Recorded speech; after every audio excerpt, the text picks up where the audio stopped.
Ini adalah tumpeng gepak, dan ini merupakan bagian dari uborampe tumpeng gepak. Di sini ada dupa, bunga staman, ganten atau kinang.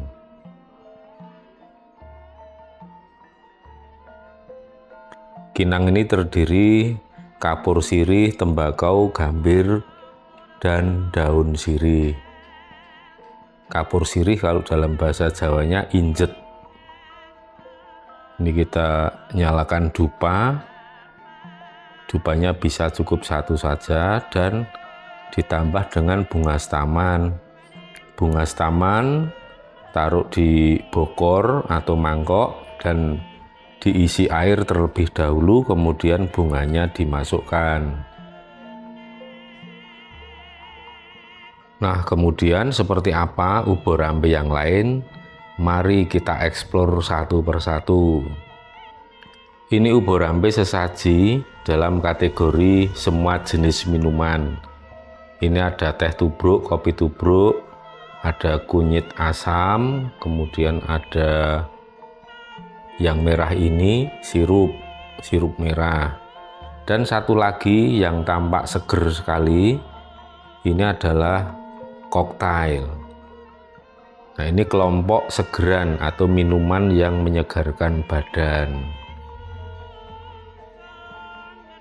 Tujuannya apa? Supaya seger sumringah.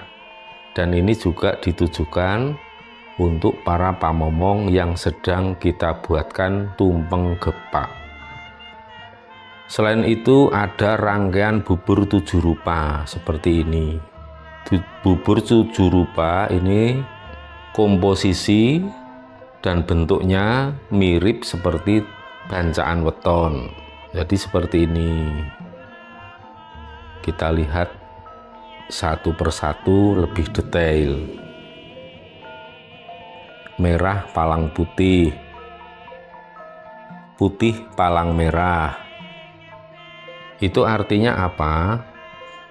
Ya, ada cross cutting atau persilangan antara ibu dan ayah dari seseorang yang kita buatkan tumpeng gepak, karena dalam kehidupan antara ibu dan ayah itu saling melengkapi, saling menutupi kelemahan masing-masing sehingga menjadi suatu pasangan yang sempurna dan melahirkan seorang anak yang istimewa. Seperti itu doa dan harapan yang ada di dalam dua jenis bubur silang ini. Dan kita lihat lagi di situ ada bubur putih.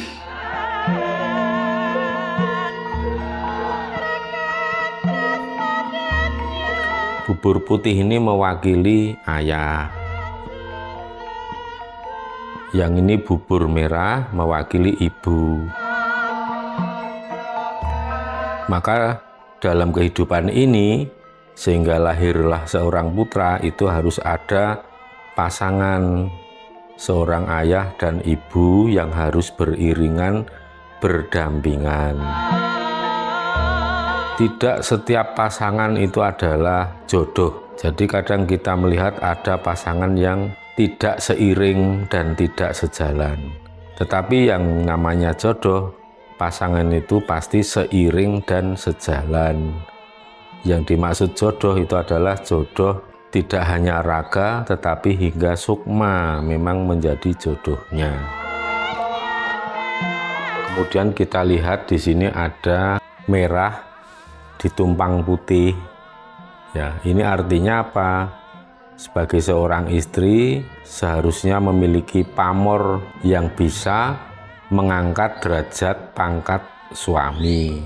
Jadi di sini suami yang berperan sebagai kepala rumah tangga juga tidak mentang-mentang, karena seringkali rezeki, pangkat, derajat, keberuntungan itu sumbernya dari istri atau pasangan, seperti itu ya.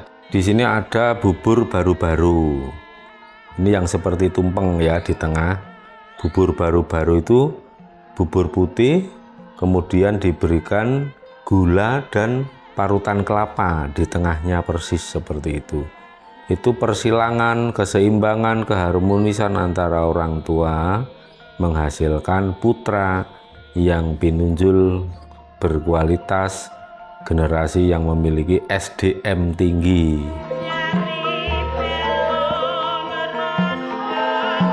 Selanjutnya kita beralih ke rangkaian buah-buahan. Buah-buahan ini terdiri dari berbagai macam buah yang seger-seger, tetapi harus ada pisang dan nanas. Kita lihat di sini pisang raja dan raja pulut. Jadi ada dua jenis pisang di sini. Dan di tengahnya ada nanas, kemudian di atasnya buah-buahan, di atasnya pisang, kita letakkan jajanan pasar. Ada beberapa jajanan pasar seperti ini ya.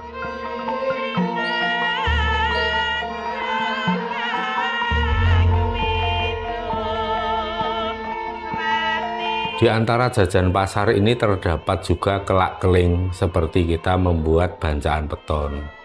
Kelak keling di bawahnya ini berisi rangkaian, ada bunga, kemudian ada seperti isinya ganten, ada gelingo dan bengle juga.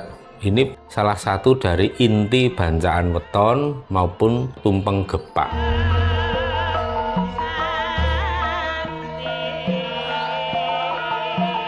Kalau kita lihat secara utuh seperti ini posisinya. Dan kita juga menggunakan tambir segitiga.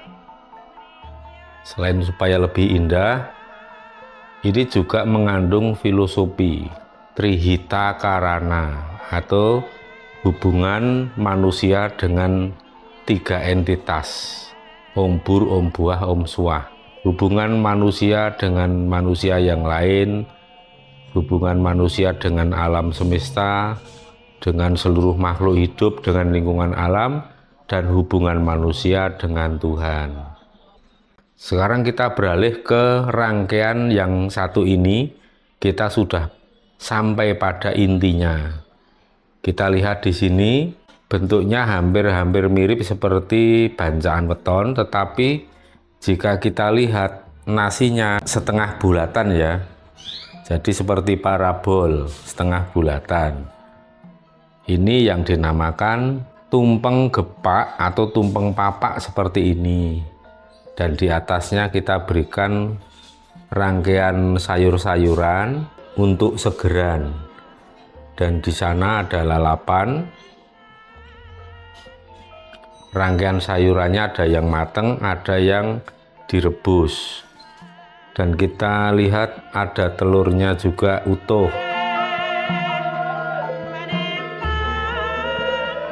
Jumlahnya telur bisa 7, 11, atau 17. Masing-masing angka atau jumlah mengandung makna. 7 artinya pitu, pitulungan. 11 artinya 11 atau kawelasan. Dan 17 yang memiliki makna pitulas atau pitulungan lan kawelasan. Jadi kalau kita lihat seluruh rangkaian ini adalah bentuk dari doa yang diwujudkan dalam rangkaian uborampe yang dinamakan tumpeng gepak. Tumpeng gepak ini tujuannya untuk apa? Fungsinya untuk apa? Nah, di sesi yang terakhir ini akan saya jelaskan. Tumpeng papak atau tumpeng gepak, fungsi dan tujuannya adalah bagi orang tua yang memiliki anak yang sudah beranjak gadis atau dewasa, yang ditandai dengan sudah mengalami datang bulan atau menstruasi untuk yang pertama kali. Maka dibuatkanlah tumpeng gepak dengan rangkaian yang lebih lengkap dari bancaan weton. Ini sebagai bentuk tradisi Jawa karena menilai saat pertama kali seorang gadis menstruasi, ini adalah momentum sejarah terjadinya perubahan lahir batin dalam diri si anak. Dan ini juga merupakan starting point atau langkah awal dimulainya suatu fase kehidupan baru Dengan kata lain, saat inilah pondasi yang baru itu dibangun. Maka setiap orang yang membangun pondasi yang baru harus betul-betul dibangun dengan cara yang tepat supaya pondasi itu nantinya kokoh untuk menopang bangunan di atasnya. Dengan kata lain, ini merupakan pondasi lahir batin bagi seorang anak yang sudah beranjak dewasa dengan ditandai mengalami menstruasi untuk yang pertama kali.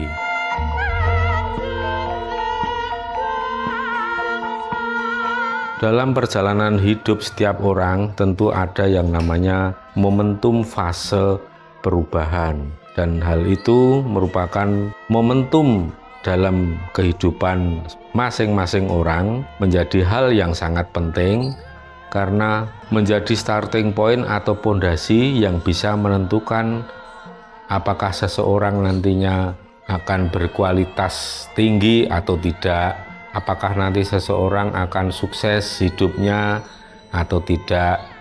Di antara semua itu, selain banyak faktor yang lain, juga ada yang namanya upaya secara spiritual dan tradisional melalui prosesi tumpeng papak atau tumpeng gepak seperti ini, dengan tujuan dan harapan semoga si anak kelak menjadi wanita utomo, menjadi seorang wanita yang berkualitas, yang sukses lahir batin, makmur lahir batin, menjadi wanita yang sugih ati, sugih ilmu, sugih bondo, dan tentu saja berguna untuk kehidupan ini. Tidak hanya berguna untuk sesama agama, sesama suku, tetapi berguna untuk seluruh makhluk hidup. Tidak hanya sesama manusia, bahkan lintas makhluk hidup. Itulah manusia yang ideal, adalah manusia yang mencapai tataran kesadaran kosmologis yang memiliki tingkat keselarasan dan harmoni dengan kadar yang tinggi. Kadar keselarasan dan harmonisasi seseorang dengan alam semesta, seseorang sebagai wujud mikrokosmos, alam semesta sebagai wujud makrokosmos, kadar keselarasannya makin tinggi, maka dialah yang akan semakin beruntung dalam hidupnya, selalu diberi kemudahan, selalu terhindar dari berbagai macam malapetaka, dan hidupnya berguna, bisa menerangi sesama manusia maupun sesama makhluk hidup serta lingkungan alam. Uripe murup, hidupnya menyala, artinya berguna untuk kehidupan ini. Dan itulah bentuk atau wujud manusia yang wajar tarafnya, bukan manusia yang soleh.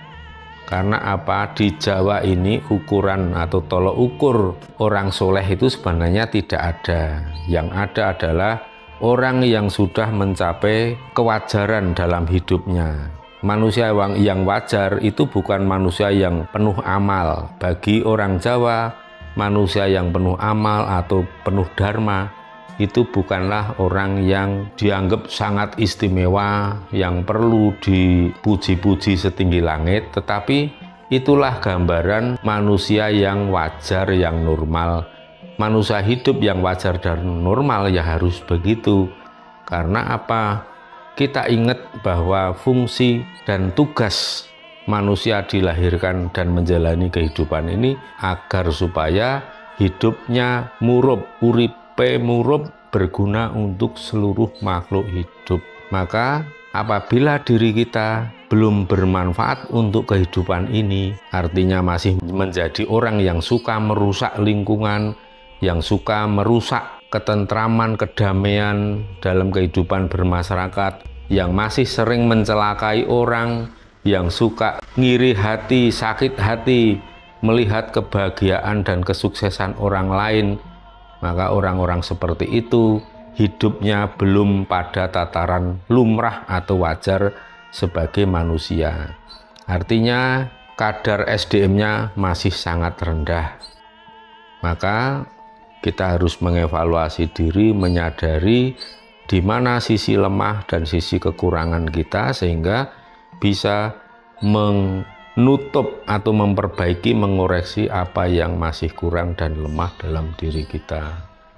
Nah, inilah yang namanya tonggak sejarah dalam kehidupan seorang gadis beranjak dewasa dengan ditandai menstruasi yang pertama kali, dan dibuatkanlah rangkaian upacara atau rangkaian ritual dalam bentuk seperti ini yang disebut sebagai tumpeng gepak dengan doa-doa yang sungguh mulia, dan setiap uborampe mengandung doa yang sangat luhur, harapan dari orang tua kepada putrinya agar menjadi wanita utama, wanita utomo yang hidupnya tidak hanya berguna untuk diri sendiri, tetapi berguna untuk keluarga, orang tua, dan lebih dari itu berguna untuk seluruh makhluk hidup, mampu menebarkan welas asih kepada apapun dan siapapun tanpa pilih kasih, sehingga benar-benar bisa mengaplikasikan konsep Tuhan yang Maha Pengasih, artinya tidak pernah pilih kasih.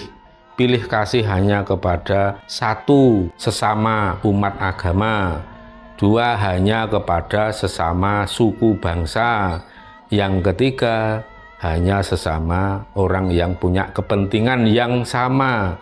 Jadi semua itu sudah lewat. Orang yang bisa melampaui semua itu artinya menjadi orang yang mampu menebarkan welas asih kepada seluruh makhluk hidup tanpa pilih kasih. Dan dalam tataran spiritual Jawa seperti itulah manunggaling sifat, yaitu antara sifat kawula dan sipating Gusti. Maka orang-orang yang sudah mencapai tataran seperti itu, ucapannya akan memiliki kekuatan sabda dadi, kalimat-kalimat doanya akan memiliki kekuatan sabda pendhita ratu. Apa yang diucapkan akan memiliki kekuatan idu geni, yaitu apa yang diucap mudah terwujud, doa-doanya mudah dikabulkan. Ketika mendoakan orang lain pun juga akan mudah sekali tembus dan terwujud apa yang menjadi harapan dari orang-orang yang didoakannya.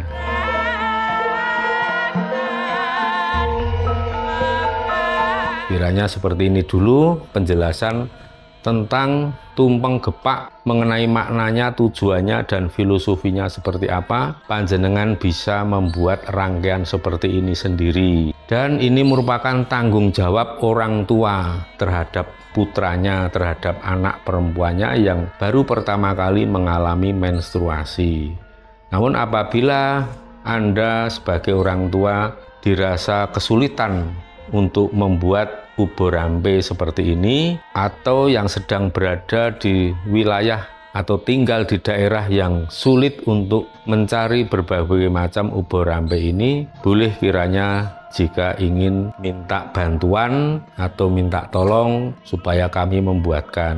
Namun dengan catatan, kita harus menyadari bahwa Anda sebagai orang tua yang bertanggung jawab kepada anak dan melimpahkan tanggung jawab itu kepada kami, kepada orang yang Anda nilai bisa dipercaya. Karena tidak setiap orang yang bisa membuat, tapi kadar keselarasannya memenuhi syarat. Jadi kita harus tetap tulus, ikhlas, tidak melihat nominalnya, tetapi kita hanya harus bijaksana mengenai apa yang harus disiapkan uborampe sekian banyaknya. Itu menjadi tanggung jawab orang tua. Jadi dalam melaksanakan seperti ini memang idealnya ditanggung sendiri seluruh uborampe, artinya pembelanjaan tetap harus menjadi tanggung jawab orang tua. Itu akan memiliki daya kekuatan yang efektif saat membuat tumpeng gepak atau tumpeng papak seperti ini.